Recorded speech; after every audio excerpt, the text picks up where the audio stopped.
Welcome everyone to the third Mindful Focusing Facebook Live session with David Rome on Focusing for Meditators, a Missing Link. David will be speaking tonight on a few topics related to this and also answering questions. So if you have any comments at any point, please write them in the comment field or any questions, and he'd be glad to address them as he goes along. David, take it away. All right, thank you, Carolyn. And I'm pleased to be here again.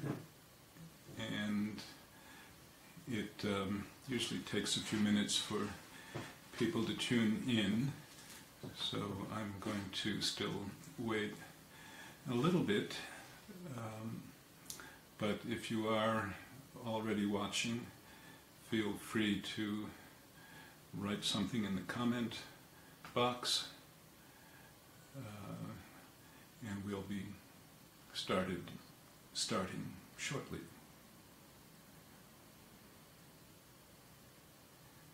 So is that I up there meaning a person? Mm-hmm. Okay. And then I count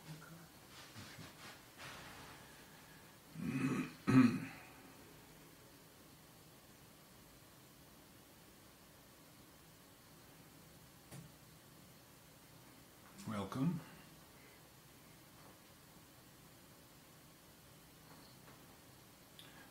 We'll just wait another minute or so and then we'll begin.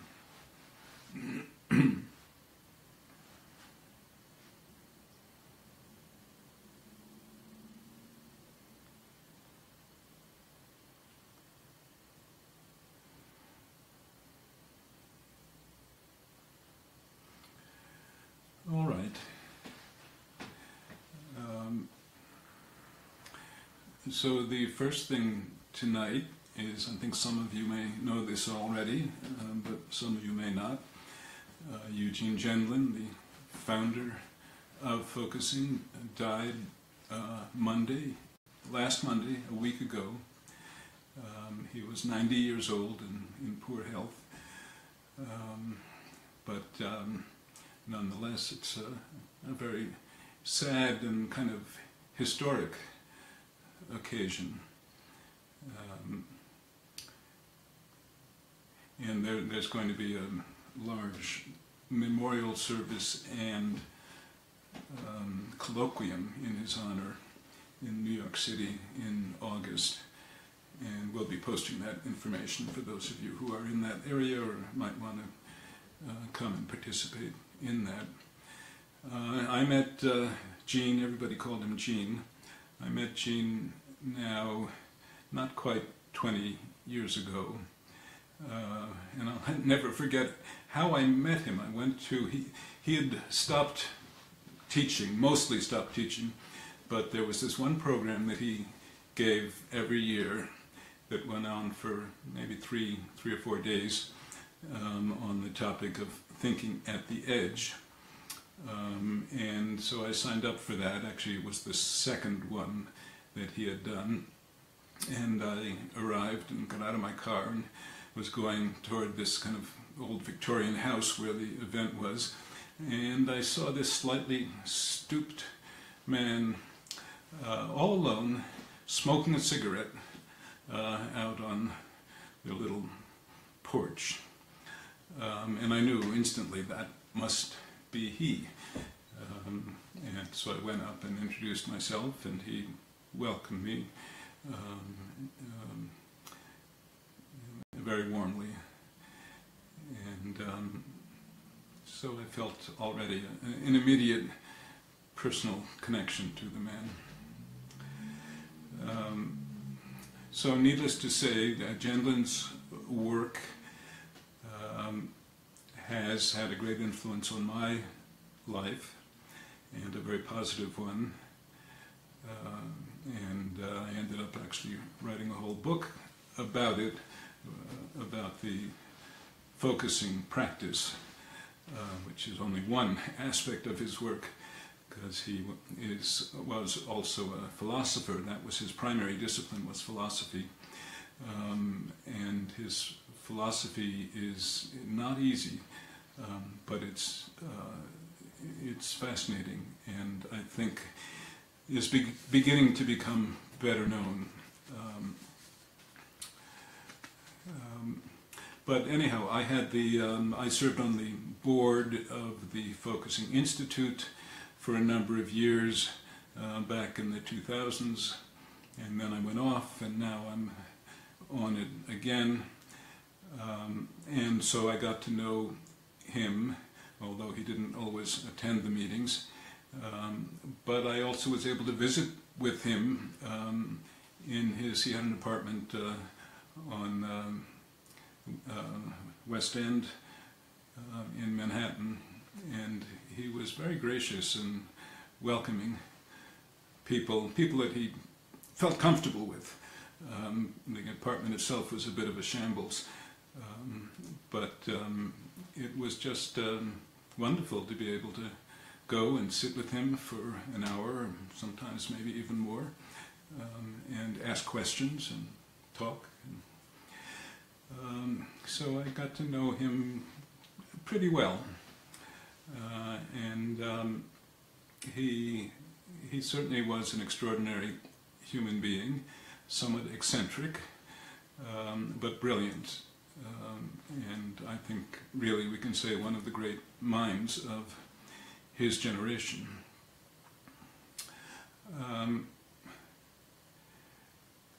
I got a wonderful response to the e-newsletter in which I mentioned Gene's death about a week ago, and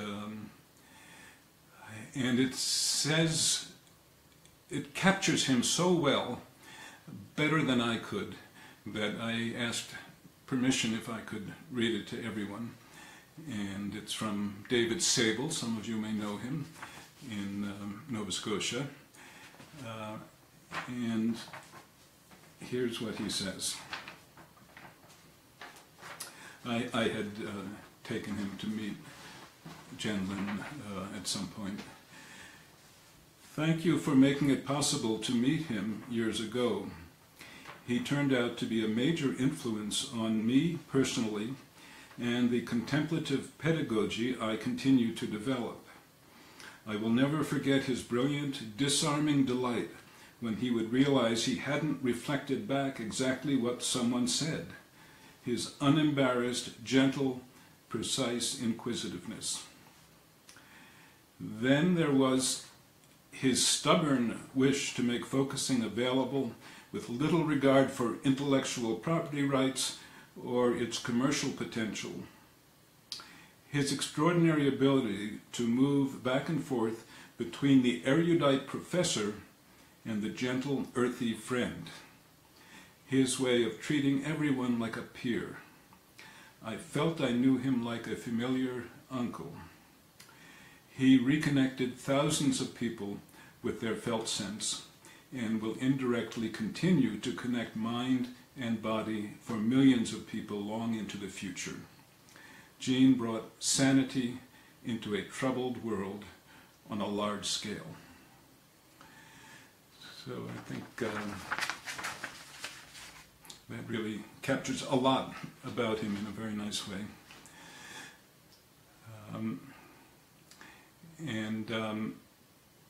If people have questions about Chandlin, the man, or aspects of his work, you can go ahead and put them in the comment box, and I'll try to address them.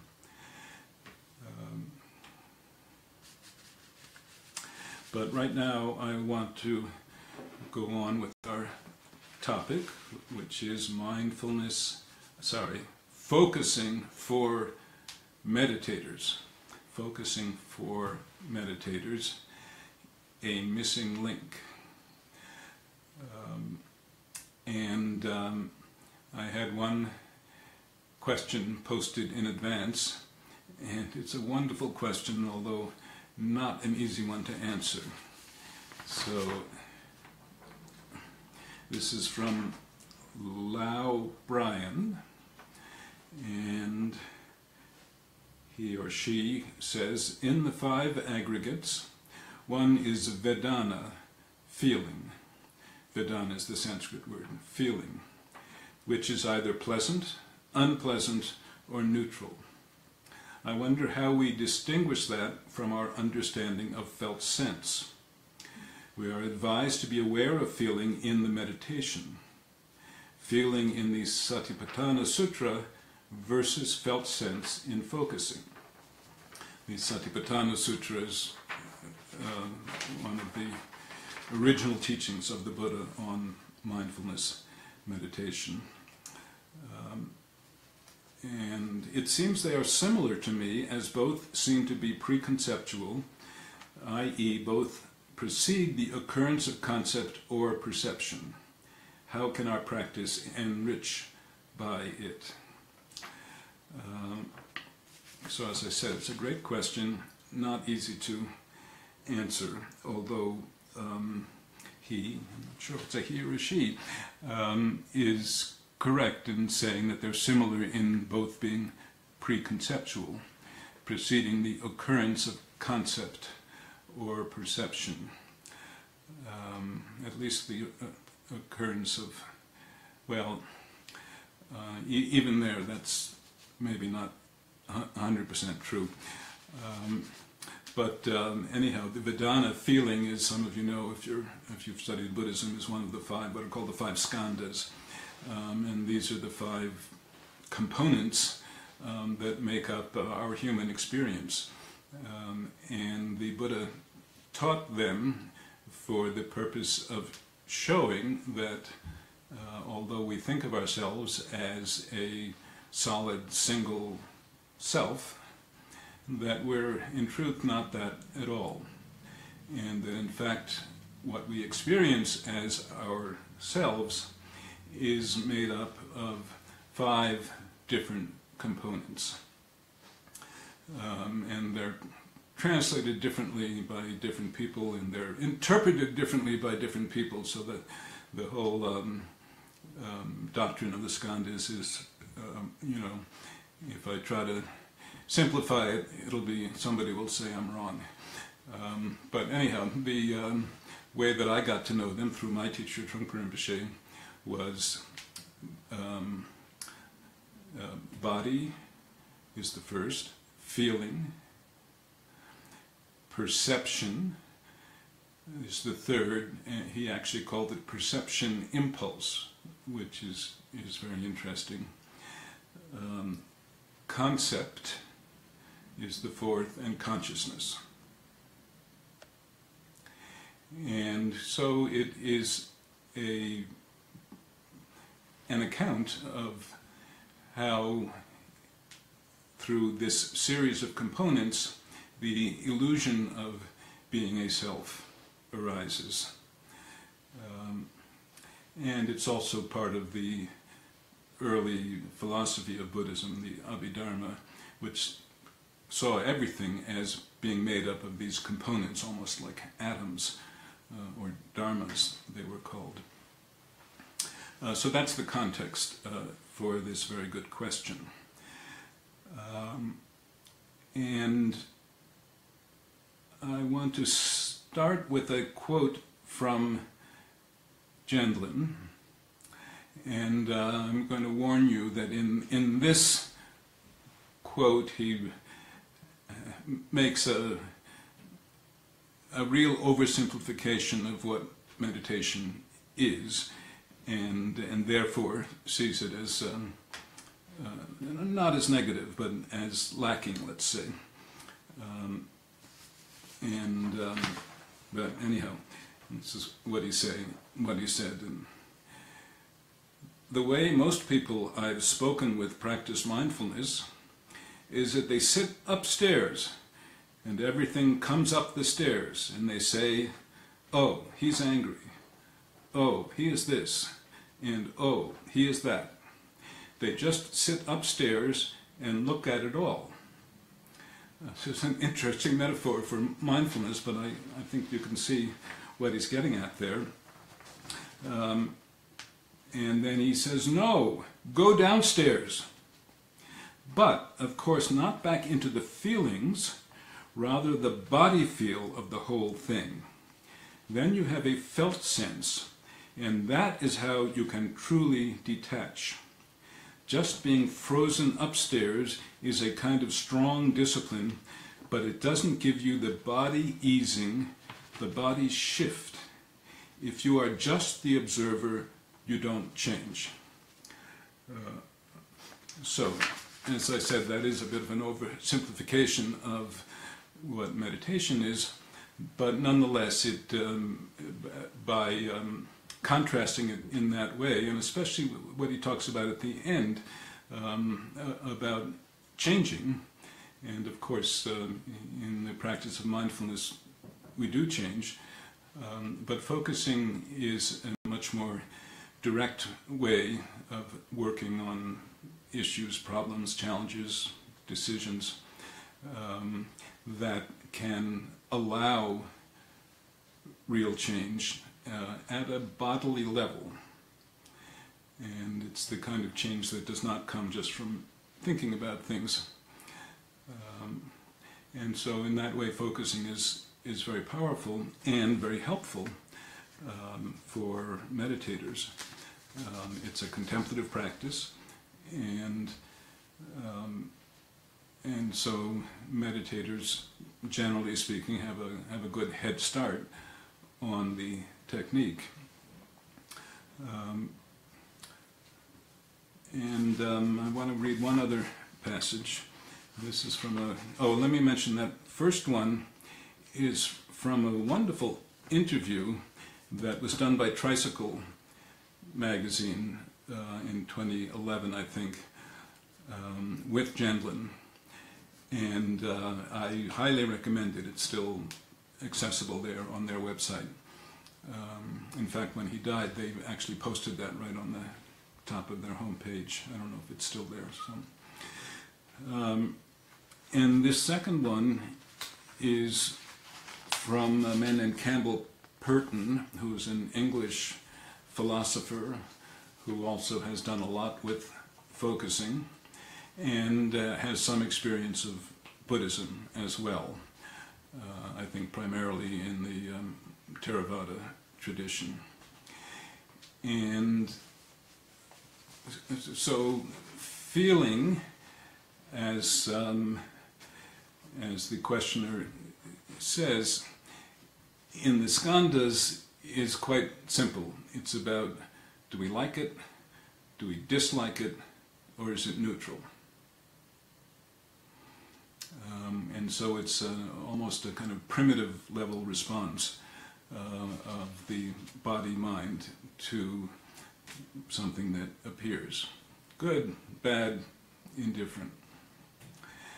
And in this essay, Campbell Purton talks about, he actually breaks it into three pieces: mindfulness, which he treats as not the same as Buddhist meditation, and then Buddhist meditation and focusing. And he talks about focusing in terms of the skandhas from Buddhism. And it's a fascinating thing, and he does, I think, a really great job. But long story short, what Campbell Purton says is that the felt sense and the focusing process are not really at the level of Vedana, of feeling, the second skandha, but rather they're at the level of the fourth skandha, which is the most difficult one to understand and is translated in many different ways, but concept, formation,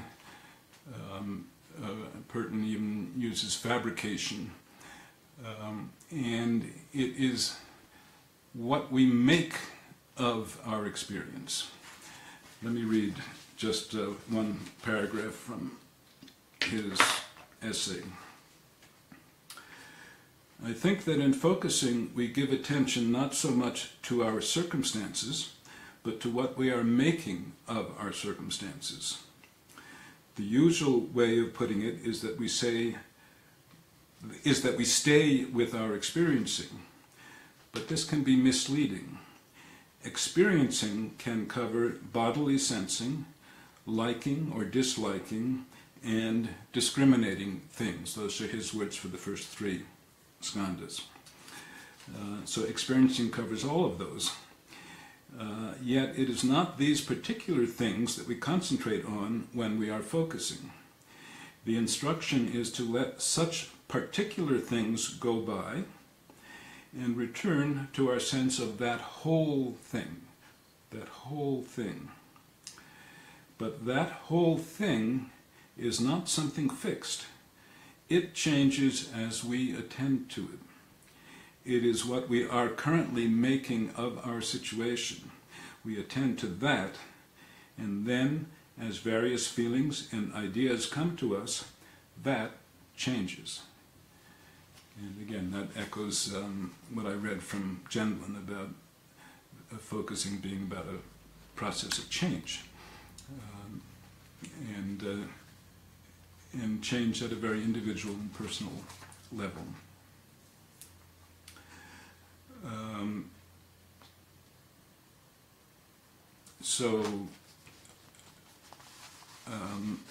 I hope that's helpful in terms of addressing the question. Vedanta comes out of one particular system, a scheme, a philosophy, a very ancient one, and focusing comes out of a contemporary Western one. So it's always hard to equate terms from one system to another. Since I have this essay from a philosopher who actually does try to do that, I thought I would share that. All right.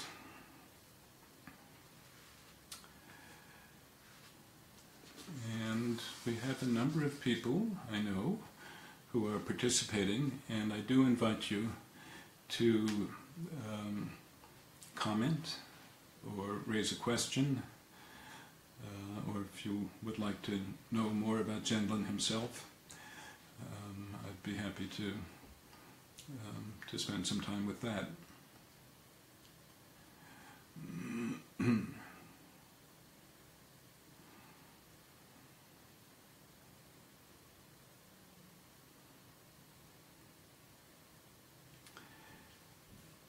The title and the topic for this series is Focusing for Meditators, a missing link, question mark, a missing link. And the reason that I'm really focused in the conventional sense of the word, on this is because I know from my own experience, as well as many other Buddhists who have discovered focusing, how extraordinarily helpful it can be, and how extraordinarily well it does complement meditation practice. And at the same time, it's really important to understand that it is not just another kind of meditation or contemplative practice.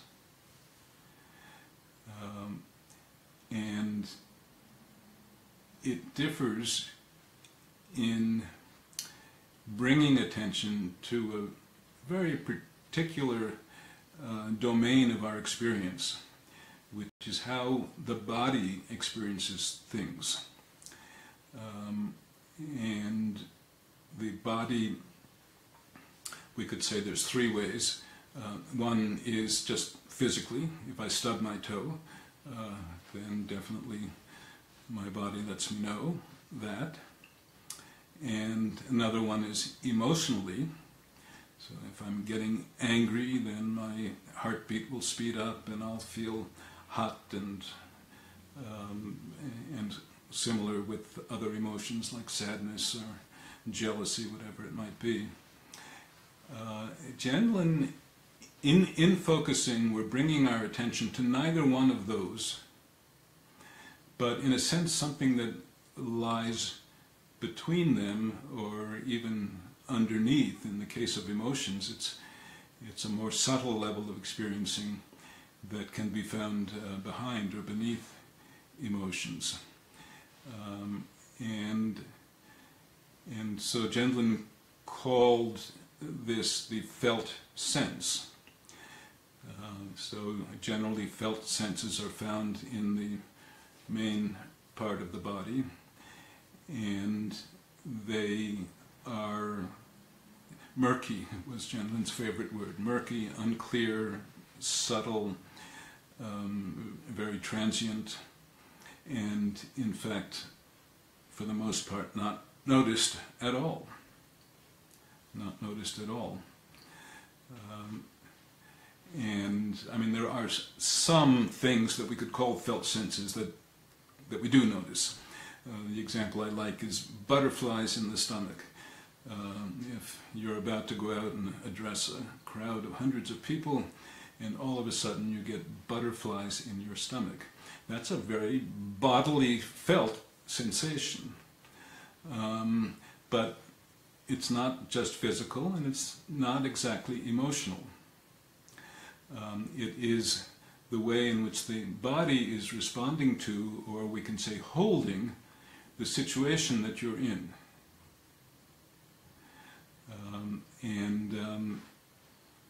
And you can't help noticing that. So that's, we could say, a gross felt sense that rises into consciousness readily. But for the most part, in focusing, we are bringing our attention to a level of experiencing in which these more subtle and elusive body senses or felt senses can be found. And so what's important about them is that they are bodily felt in some way, but they are senses, meaning they have meaning. They're not just like I'm hungry and I can feel that in my tummy, or I have a headache. And so because they have meaning, and because they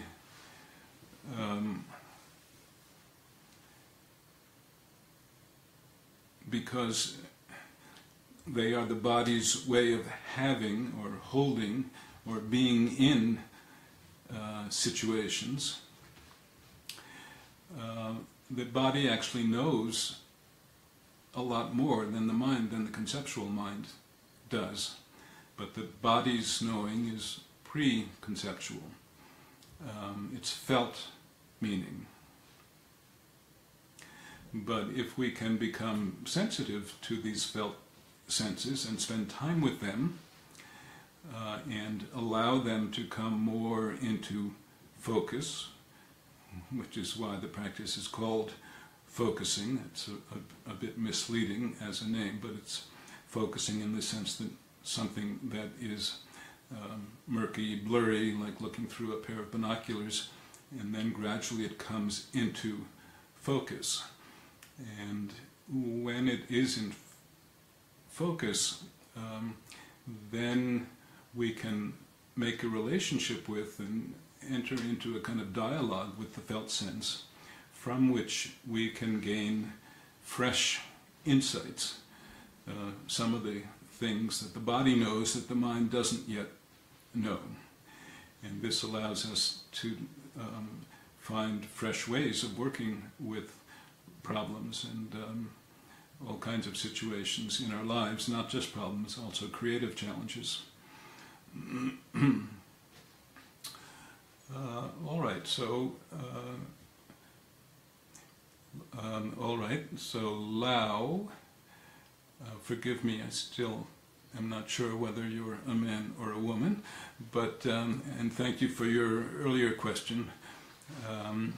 So Lao says, when we are facing unpleasant experience, how is the practice of mindfulness different from that of focusing?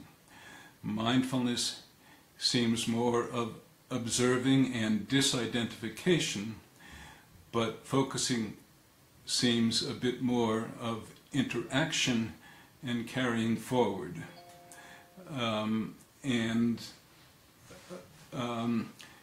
So yes, mindfulness definitely is about noticing and disidentifying, so that we notice, we acknowledge something, and then typically in mindfulness we just come back, usually to the breathing.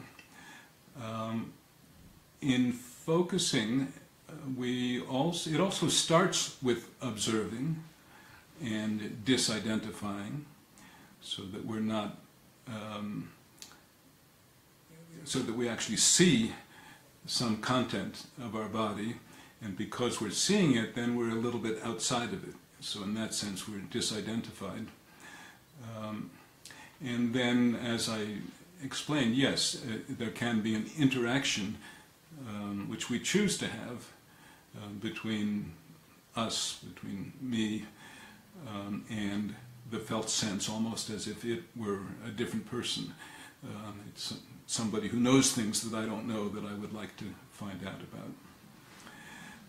And carrying forward, obviously you are familiar already with focusing, but carrying forward is Gendlin's term for really what the life process is all about. It's always in process, and when it is healthy and unimpeded, it carries forward. But when it gets blocked for whatever reason, then it kind of solidifies, or something solidifies there, and that then often is held in the body as a felt sense. But it's important to say that that doesn't mean that felt senses are negative things. They may come out of a blockage of some sort, but what's terrific about them is that within that block is the knowing of what would allow this situation to become unblocked and to carry forward. Okay, now I have two more from Lao. Focusing seems more inviting a symbol to emerge, but mindfulness doesn't do that so often. Without getting into that in too much depth, yes, part of focusing is when a felt sense is there to symbolize it, but that simply means to try to describe in words what the physical feeling is. So, oh, I have this tight place right here in the center of my chest. That is symbolizing the pre-verbal felt sense. But what's really important in focusing is that we don't then go off with the words and the concepts, but we always check back. Okay, this tight place in my chest, does that really get it? Does that really describe what's going on there? And, so I spend some more time with it. And then I say, well, no, it's more like a squeezy place there. And often in focusing you have to make up words to really capture the felt quality of a felt sense. Okay, and then Lao also says, mindfulness please to label a feeling, but focusing is waiting for symbol to emerge and resonance. And the two practices seem very different in facing feelings. In terms of labeling, that is one technique in mindfulness that can be very helpful, but it's not essential. What's essential in mindfulness is simply noticing that a thought, a feeling, a fantasy, a physical sensation has emerged, noticing it, acknowledging it, and then letting it be, coming back to the breathing or whatever object of meditation you have, or it can be formless meditation, where you're just coming back to the basic space of experience. Actually, when you know focusing, you can also come back to the body sense, just sensing the whole inner atmosphere, the inner weather of the body.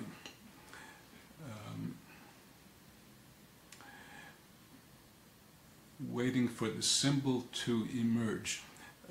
Well, yes, but you're actually, the felt sense often is not there right away. You know, I can have a certain situation, a certain problem. I had this fight with this person the other day, and I feel bad about it, but I still feel pissed off at them, and blah, blah, blah. But then if I, what's called dropping the storyline, if I forget about all the details of what happened and just bring attention inside, then I wait. I wait in a friendly, gentle, inquisitive way. And then after a while, sometimes it's there right away, but often it's only after a while that the felt sense forms. And that's Gentlin's word, the felt sense forms. However, the felt sense is not a symbol. A symbol is always indirect. It's something that points at something else.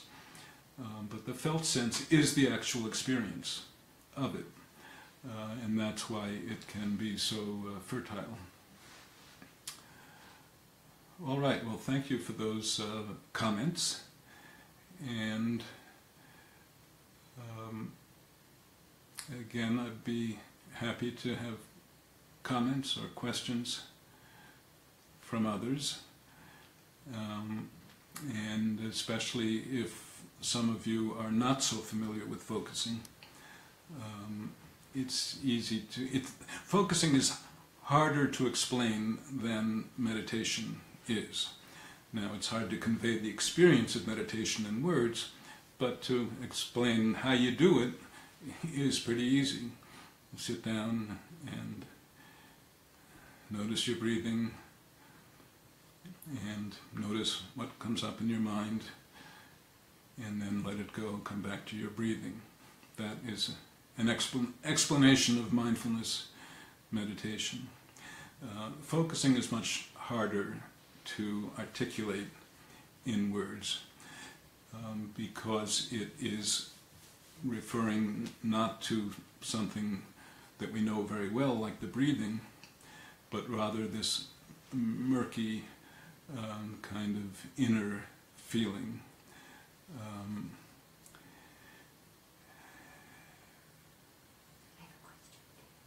Yeah. I just wonder if you could say something about habit and the role of focusing in dealing with habit versus meditation in dealing with habit, because so much of meditation is about retraining our habit, right? And then it seems to me that with focusing, it's saying, well, we couldn't do it that way, or we could do it this other way. And I caught it because you said about the life process going forward. Right. So that was very striking to me, because that seems like Great Eastern Sun. That seems like everything also that in the big vision of meditation we're also doing. Yes. But that they're coming at habit a little differently. So I just wondered if you could talk about that. Yeah, that's, I think focusing in terms of Buddhism in a way is closer to the tantric idea of transforming poison into medicine.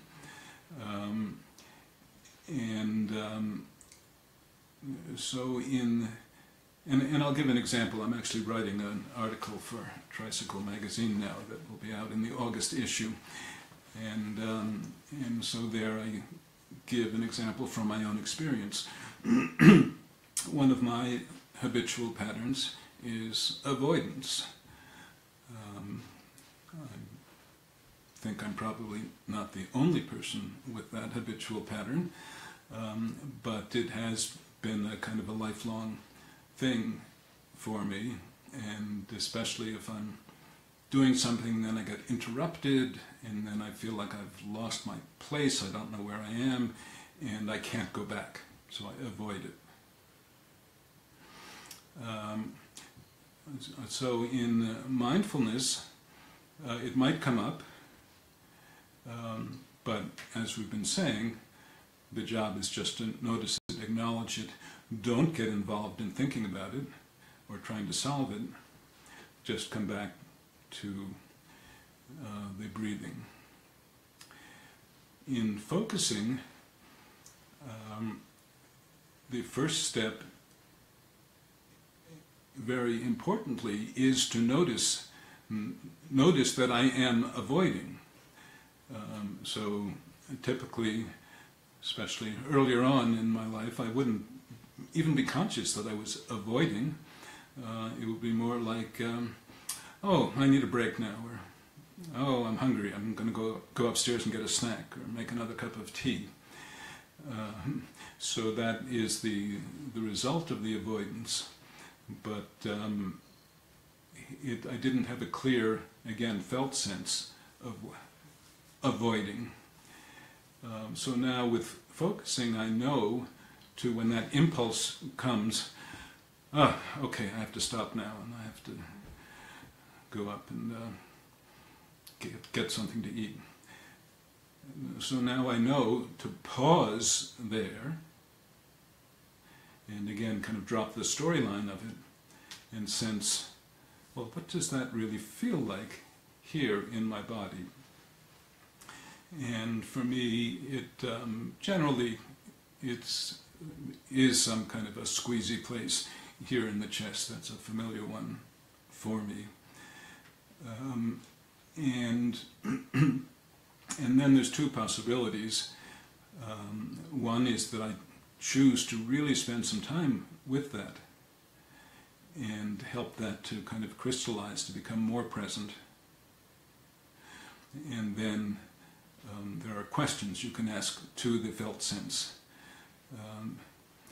And the important thing is that you don't answer them yourself, or you don't answer them from your mind, but you just put the question out there and you wait. And so a question might be,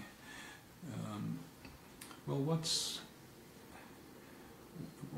most causing this anxiety right now? And then you wait. And it may take quite a while until something kind of emerges there that is an experiential next step that allows you to understand more about anxiety and why it happens at this particular point, and how it can be worked with.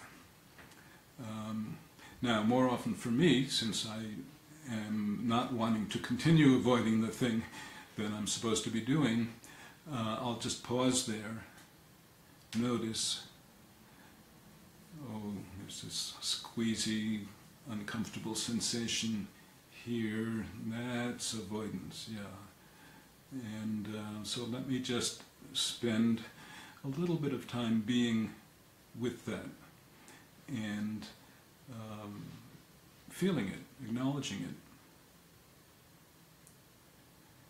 it. And as I do that, I'm not going to solve my lifelong problem of avoidance, but here in the moment, that squeezy, discomfort, uncomfortable place is likely to kind of release and open and no longer be an obstacle for me in terms of continuing with writing or whatever the project is that I'm trying to accomplish. Does that help? Okay. And yeah, I think examples are helpful, and some of you I know are focusers, and if you'd like to give an example from your own experience, you can only write it in, unfortunately, in this medium of Facebook Live, only I get to speak and be heard. Or just to make a comment about how focusing has helped you or been significant to you.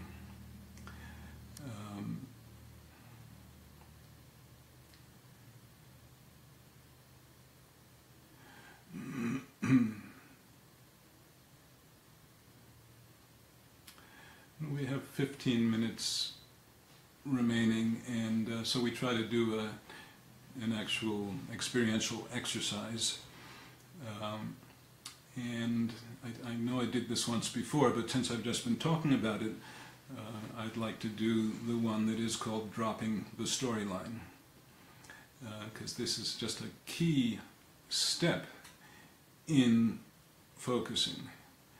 It's the ability to shift gears out of the narrative or the verbal description and the emotions also, because the emotions are always wrapped up with the narrative. I'm so pissed off because she said that, and that's bull. So the emotion is very entangled with the storyline. In focusing, we often start by telling ourselves the story in order to kind of bring it alive, bring it into the present moment. But then at some point we drop the storyline, we forget about the narrative, and we just let the awareness be inside and notice what is there or what might come after a while. All right, so in order to do this, I would ask you to think of a situation in your own life that is a problem or a challenge or something that is hard for you. And this is all going to be done in silence, so you won't have to share about it. But just pick something. It doesn't have to be your biggest, worst problem, but something that's real for you at this time in your life and that is kind of unresolved.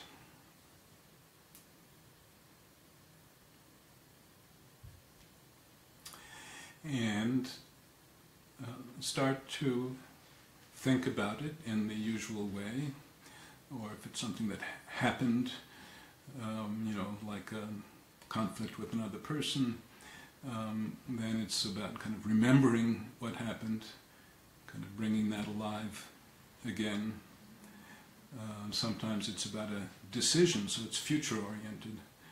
So we might start by thinking, well, if I do this, then such and such and such, but then, so maybe I should do that, but then such and such and such. And so, again, it's kind of verbalizing the issue. So go ahead and do that for just a minute or so. I'll be quiet.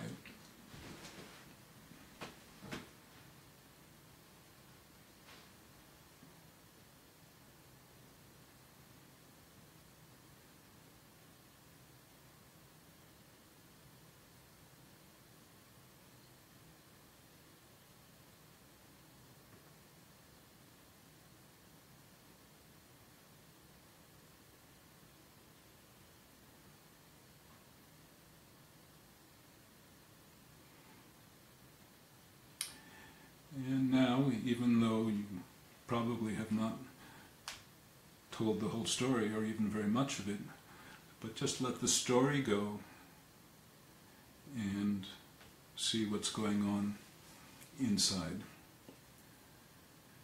And if the body has some kind of response, or that as you sit and wait gently, if some kind of response comes that may be about that particular problem or situation.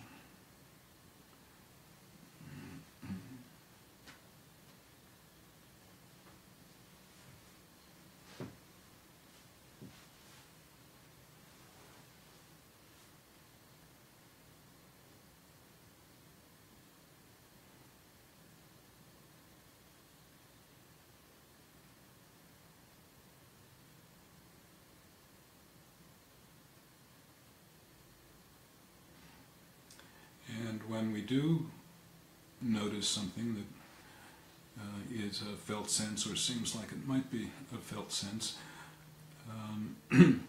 then, as we were talking about, we try to help it come more into focus. And the most common way to do that is simply to try to describe it, but in bodily felt terms.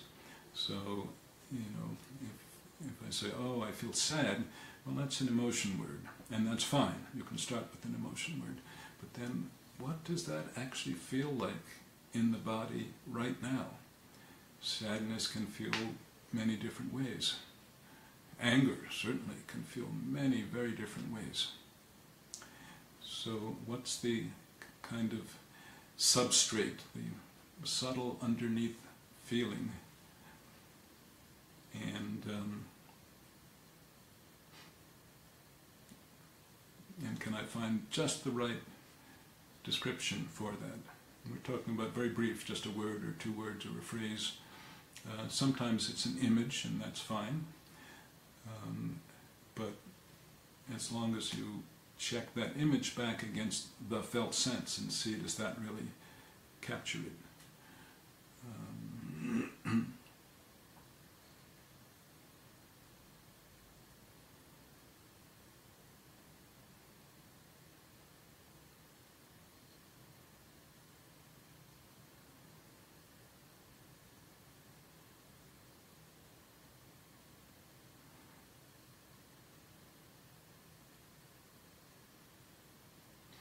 And of course thoughts are likely to arise just as they do in meditation, but for the most part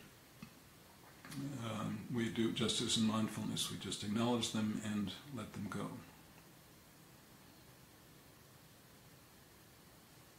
Sometimes there will be more than a thought, there will be more like an aha, an insight. Oh, okay, I didn't realize that. So something fresh can come. And with that there comes a shift in the body feeling itself, which we call a felt shift. So that's when the focusing is starting to really give you new information, fresh information. So when that happens, then you actually want to kind of stay with that and receive that aha, or that feeling of shift. And then, as I said earlier, you can also, once it's in focus, you can address questions to it, and that may stimulate some kind of fresh insight that comes as a response from the felt sense. Oh, goodness, now there's several. I'm not going to be able to do all these, but let me try. Andras says, could you please compare the notion of self-liberation with focusing? Well, that's a big one. But to oversimplify, focusing, although it can be very helpful, it is not about self-liberation in the Buddhist sense. So I like to say that meditation in Buddhism is about solving the person, solving the whole existential predicament of being here and suffering, as the Buddha pointed out. Whereas focusing is about solving the problem, the particular issue that's going on in my particular life. Having said that, it can be very helpful on the path to self-liberation because it allows you to get unblocked and allows you to recognize habitual patterns and then to be able to change them. Okay, Hope Martin. Hope is my teaching partner in the program called Embodied Listening. We have one coming up in a couple of weeks at Shambhala Mountain Center over the Memorial Day weekend. So you might want to think about that. It's a wonderful program. And Hope says focusing is fundamental in becoming a friend to myself. Fundamental in becoming a friend to myself. And Trungpa Rinpoche, my teacher, talked about meditation as making friends with yourself. So in that sense, focusing is a continuation and a kind of deepening of that process. Because in focusing, you're not just making friends with what happens to arise, although a lot of difficult stuff certainly does arise in meditation. But in focusing, you are inviting more hidden aspects of yourself. And often they're very uncomfortable ones that involve shame or guilt or trauma. But you're inviting those to show up, and you're learning how to be with those and not get freaked out by them. And so that's a further extension of this principle of making friends with yourself.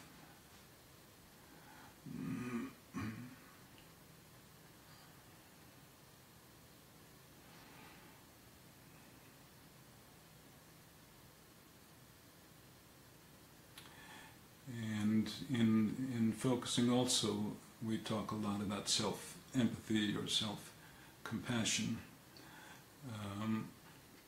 In focusing, generally speaking, we don't regard anything as bad. Even what are called the three poisons in Buddhism. They may be uncomfortable, they may be things that we want to be liberated from, but we don't regard anything as bad in itself, and we don't regard the ego as bad in itself. But rather, when we notice that we're clinging or grasping after something, that's clinging and grasping, those are very physical words. So we notice that, and then we try to very gently invite that to be present, but also to have a little distance from it, so that we're not identified with the grasping. And then perhaps we start to learn more about what the source of that grasping is, where that's coming from. And when we're lucky, we get an insight, we get an aha, that really will allow us to let go of the grasping, and will allow some fresh energy for living to emerge.